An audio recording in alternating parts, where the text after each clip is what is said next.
Today's first impressions video is on Naval Hurricane, which is a sort of turn-based naval combat simulator thing. It's kind of like what World of Warships would be, but so much worse. Now, it is worth noting that this game is in early access, so there are changes to come, and by God, the game needs it.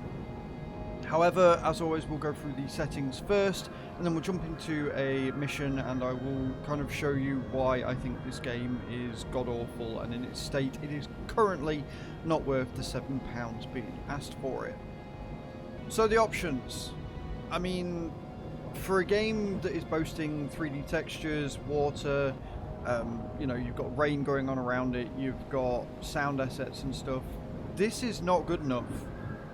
This is simply not good enough. The game looks horrendous, but if they are going to improve the graphic quality, they are going to need to improve the options. This is bare bones. I would expect this from a pixel art game or from something with no graphic fidelity at all. All you get is the graphics quality settings and your resolution. That's it. This isn't good enough. You've got plenty of audio options here, which is really nice to see, although, again, the game sounds fucking awful.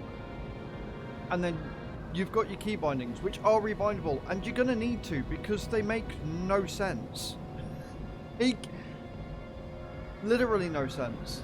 And trying to figure out how everything works is equally as impossible.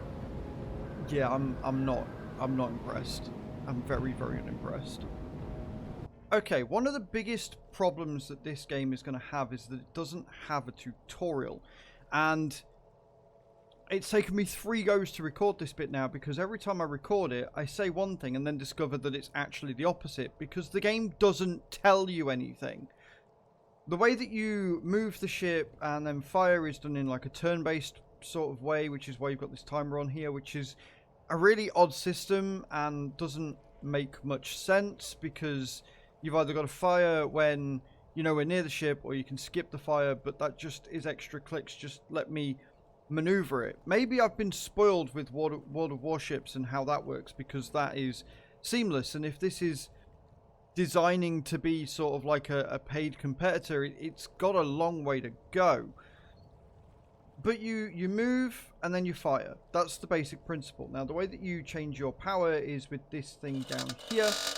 And it shows you what power you're on here. Now, it would be nice if, like with all the other gauges, you could maybe, I don't know, click this and change the power here, as opposed to just doing it with the engine room telegraph instead. That's just me. But you set it all up. You set whether you want to turn or not, and then you hit move. And then after a certain amount of time, you will stop. And it's not a lot of time, so you're going to be doing this a lot. And you can look through your binoculars, and you can try and find whether you are going to see the enemy ship or not. However, it doesn't tell you what range your guns have got. Like, it doesn't, there's no tooltips.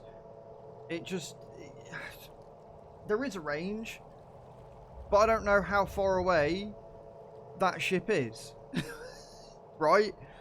So there is range. It does show if you tooltip over it, but I don't know how far away this ship is, because again, I've been spoiled with World of Warships, which does tell you how far away the ship is. So for example, if we line up here and we set the elevation to 20, we've got the bearing. I don't know where the bearings go, but we'll set the bearing to 10, and then you can either skip fire, and you've got to be careful where you click on this, because there's no clear bar, but if you don't click on the right arrow, then you can hit fire, and you will get really bad sound assets and see that I am miles off, because there's no there's no way of telling where I'm aiming. Like, I can see the ship with my binoculars, but I don't know where my guns are aiming at, which makes it really, really difficult. And again, like, so that's where my guns are aiming at, right? So I'm not aiming anywhere near where I should be. So if we change the bearing, there you go. This is really awkward. There you go, right. And then if we set the elevation as high as possible, because we're far away, I can now go to 25, whereas before I could only go to 20. Make it make sense. These are HE shells, so we're going to not skip 5, we're going to have a go. And then you see where you end up. We're miles off. It's just, I don't know, it's so disjointed and so jarring and just, it doesn't make much sense as a result, because you wouldn't be stopped. Like, everything's still on, it's just you're stopped right now. Add to that how poor it looks. Like, under the water just looks blurry and horrible. The way that text and things are just put on top. Like, this is an alpha game. This is not worth £7. It's just not. It is horrible. It looks ugly. The textures are awful. It's not good. I would rather download World of Warships and spend £7 on some doubloons and get some really nice ships for it than pay for this whole ass game, because this game is a mess. Now again, it's early access. Things may change, but in its current state, avoid it, because it's awful.